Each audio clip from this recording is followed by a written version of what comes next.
Hello dear students, welcome once again to this incredible platform of EduLover class 10th height and distance के example number 6 के solution पे हम लोग पहुंच चुके हैं। अगर इसे प्रीवियस वीडियो आपने नहीं देखा है तो कंप्लीट प्लेलिस्ट का लिंक मिलेगा आपको डिस्क्रिप्शन पे, जहां पे हमने एग्जाम्पल नंबर 1 से लेकर 5 तक साथ ही साथ इस चैप्टर के बेसिक्स को भी अपलोड कर रखा है। अगर आपने अभी तक हमें टेलीग्राम पे भी ज्वाइन नहीं किया है तो उसका भी लिंक मिलेगा आपको डिस्क्रिप्शन में। क्या है example 6? The angle of depression of a top and the bottom of इतना 8 metre tall building from the top of a multi storeyed building. क्या है कि एक हम लोग का मल्टी स्टोर्ड बिल्डिंग है। ये सपोज कर लेते हैं कि हमारा बड़ा सा मल्टी स्टोर्ड बिल्डिंग है, ठीक है। यहां से बोलता है कि एंगल ऑफ डिप्रेशन कब होता है? ये होता है जब अगर कोई बॉडी नीचे से ऊपर की तरफ देखता है, सॉरी, जब कोई बॉडी इस टाइप से देखता है, मतलब नीचे से ऊपर की तरफ देखता है, तो इसके बीच में जो एंगल होता है उसको बोलते हैं एंगल ऑफ एलिवेशन। और जब कोई बॉडी ऊपर से नीचे की तरफ देखता है ना, कहां देखता है? ऊपर से नीचे की तरफ देखता है, तो ये जो होता है स्ट्रेट लाइन हुआ, यहां तो एंगल बनता है। ये एंगल थीटा को हम लोग बोलते हैं एंगल ऑफ डिप्रेशन। क्या बोलते हैं? एंगल ऑफ डिप्रेशन, ठीक है। तो एंगल ऑफ एलिवेशन नीचे से ऊपर और एंगल ऑफ डिप्रेशन ऊपर से नीचे की तरफ हम लोग का यूज होता है। तो यहां पे हम लोग को किसके बारे में बात किया है? The angle of depression of the top and the bottom of इतना मीटर टॉल बिल्डिंग। तो लेट अस सपोज यहां पे कोई एक 8 मीटर टॉल बिल्डिंग होगा, है ना। ये हमारा क्या है? 8 मीटर कोई टॉल बिल्डिंग है, ठीक है। इसको हमने ऐसे मैच कर लिया।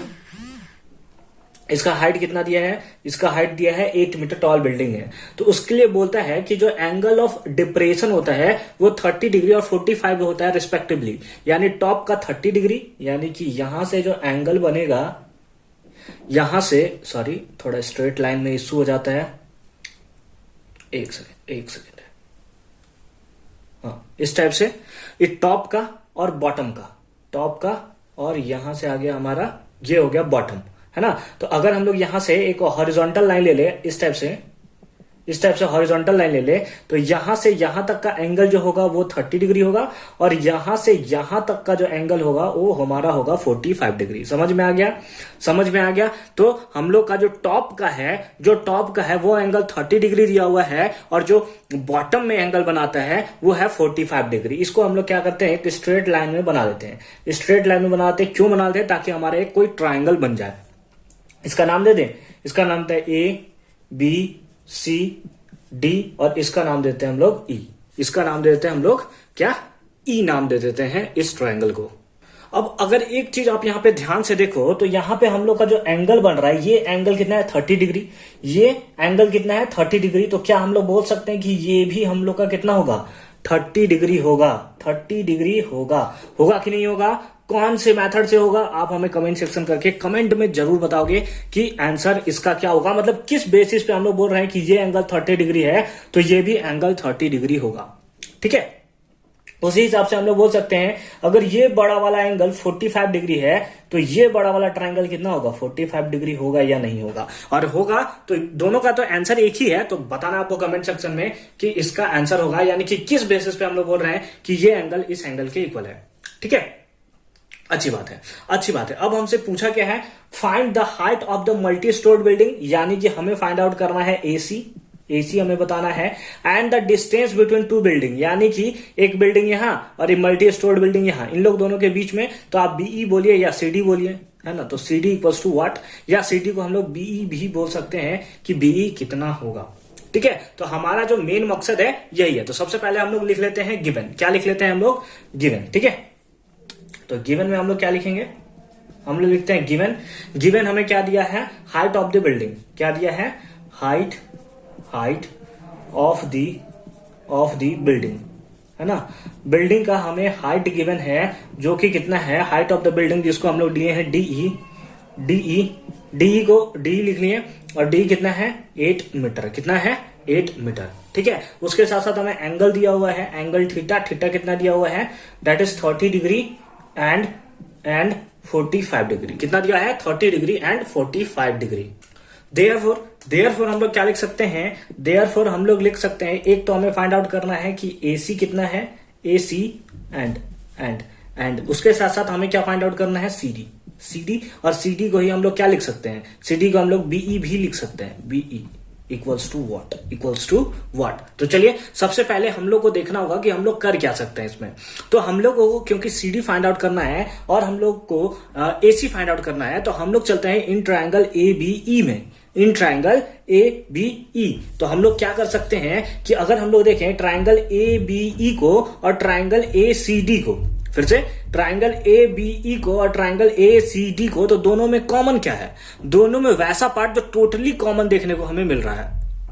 ए बी ई में और ए सी डी में दोनों में कॉमन क्या है, तो अगर मैं बोलूं तो अगर आप देखोगे तो बोलोगे सर ए बी दोनों में कॉमन हमें देखने को मिल रहा है, और उसके साथ साथ क्या कुछ और कॉमन है क्या, तो हाँ बिल्कुल, बीई कॉमन नहीं है दोनों में, जो बीई यहां है वही लेंथ तो यहां पर भी है, बीई जो है वो इक्वल तो है सीडी के, यानी कि बीई और सीडी दोनों में इक्वल है, बीई और सीडी दोनों में हमारा इक्वल है। तो क्या हम लोग दोनों को इक्वेट कर सकते हैं, कैसे इक्वेट कर सकते हैं, चलिए देखते हैं। सबसे पहले चलते हैं in triangle A B E, in triangle A B E, कौन से ट्राइंगल में चल रहे हैं, ए बी ई में चल रहे हैं। तो क्योंकि हमें बेस और परपेंडिकुलर से मतलब, हाइपोटेनस तो हमसे पूछा नहीं है, तो बेस और परपेंडिकुलर, ठीक है, बेस और परपेंडिकुलर कौन से मतलब फॉर्मूले में आता है, कौन से ट्रिग्नोमेट्रिक रेशियो में आता है, तो टैन थीटा और कॉट थीटा। आप चाहो तो टैन थीटा पुट कर सकते हो, आप चाहो तो कॉट थीटा पुट कर सकते हो।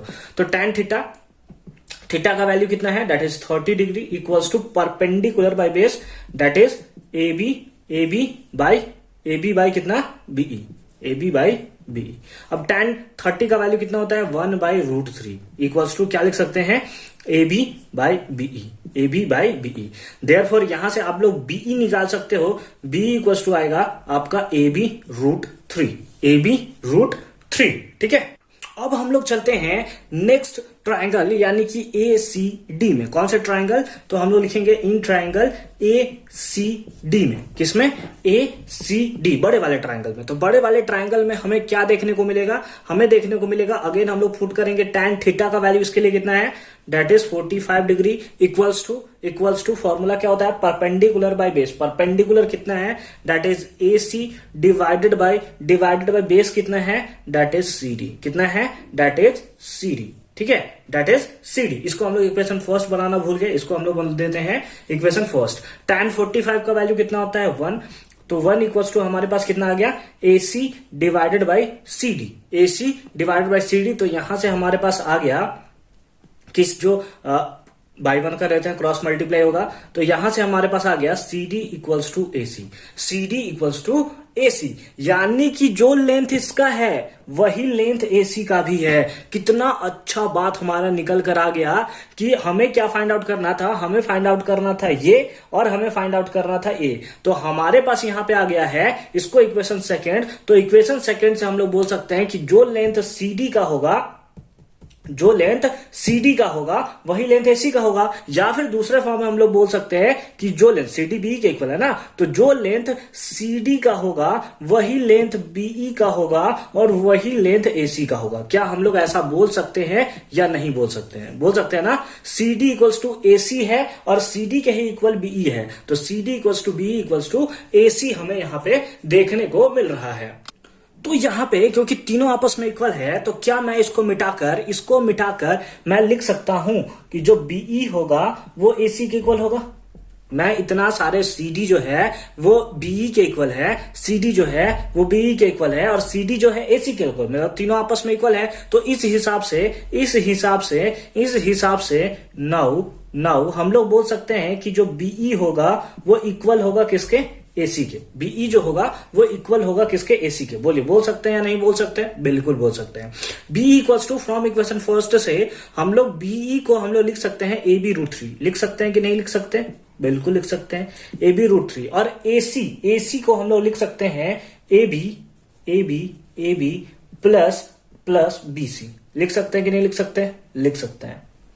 B इक्वल्स टू AC है, इक्वेशन फर्स्ट से B इक्वल्स टू AB√3 लिख लिया हमने, और AC को हमने लिख लिया AB प्लस BC, लिख सकते हैं ना। अब ये मीटर जो लेंथ है 8 मीटर DE है, तो क्या BC भी 8 मीटर होगा, बोलिए होगा या नहीं होगा, बिल्कुल होगा। यहां से यहां तक का जो लेंथ है वही लेंथ यहां से यहां तक का होगा, यानी कि इसको हम लोग दूसरे फॉर्म में ऐसे लिख सकते हैं AB√3 equals to A B plus 8, A B plus 8। बोलिए लिख सकते हैं या नहीं लिख सकते? लिख सकते हैं, बहुत अच्छी बात है।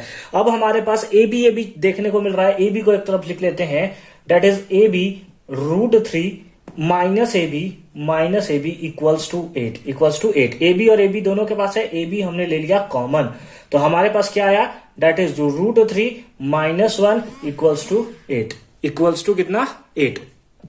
अब यहां से हम लोग ए बी निकाल सकते हैं, ए बी इक्वल्स टू 8, ये मल्टीप्लाई में इधर चला गया तो डिवाइड में, दैट इज √3 माइनस